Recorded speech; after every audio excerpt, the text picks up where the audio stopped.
Seeking a new path home. Matthew chapter 2, verses 1 through 12. This familiar story of stargazers and a jealous king is more than just a Christmas pageant. It is a story of seekers, people who looked at the familiar sky and saw a strange, new light. People who left the comfort of what they knew to follow a promise. And in the end, it's a story about how a true encounter with Christ doesn't just send you back the way you came. It demands a new path home. The courage to seek beyond the familiar. These wise men, these Magi, were scholars of their age. They studied stars, charts, and ancient texts. They were comfortable, established, likely respected in their own land. Yet they saw a sign that compelled them to leave. They embarked on a long, uncertain journey, asking a dangerous question. Where is the child who has been born King of the Jews? Their seeking challenges us. What star has God placed in your life? A holy discontent, a longing for meaning, a tug on your heart that is calling you away from spiritual routine? Are we willing to be unsettled, to ask the big questions, and to go looking for the true King, even if the journey is long and the destination unclear? The distraction of the old path, Herod's Jerusalem.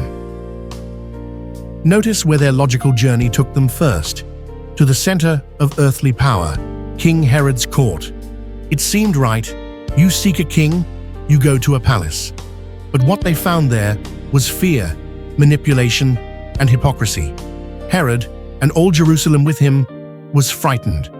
The existing power structure was threatened by the very idea of a new true king.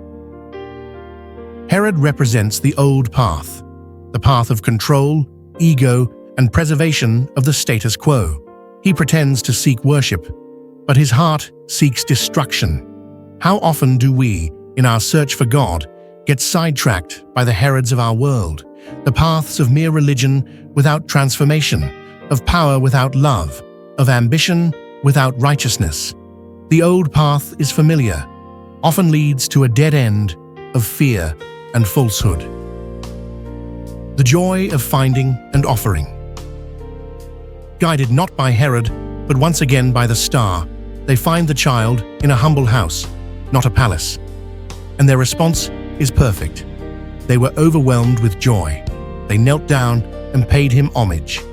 They saw the truth, the King of the universe, wrapped in vulnerability. And they offered their treasures, gold for a king, frankincense for a priest, myrrh for one who would suffer. Finding Christ brings overwhelming joy, and it calls forth our offering, not just the treasures of our wealth, but the gold of our allegiance, the frankincense of our worship, the myrrh of our shared humanity, our joys and our sorrows. We offer our very selves. The dream that demands a detour by another path. This is the turning point. Having been warned in a dream not to return to Herod, they left for their own country by another path. This is the heart of the message. You cannot meet Jesus and go back the same way. The old routes are closed to you. Herod, the old life of fear, sin, selfish ambition, hollow religion, waits for you on that road, hoping to snuff out the new life you've just found. God provides another path. This new path is the way of discipleship. It is the path of faith, not sight. It may be longer, less traveled, more challenging. It is the path of the heart that has been changed. You are going home, back to your job, your family, your daily life. But you are a different person, traveling through familiar territory. You cannot report back to the old tyrannies. You must travel under new management, with a new loyalty. Conclusion. The Magi teach us that the spiritual life is a journey, from seeking to finding, from offering to being changed, from the old destructive paths to a new, liberated way home. What Herod is waiting for you to report back? The old habit you think you can manage? The grudge you're not ready to release? The god of your own making that lets you stay in control? The star has stopped. You have found him. You have knelt. You have offered your gifts. Now, hear the warning dream of the Spirit. Do not go back that way. It's time to seek a new path home, a path shaped by the joy of the Christ child, a path guided not by the world's palaces, but by God's humble, revolutionary love, a path that leads you, changed, back into your world as a secret agent of the kingdom.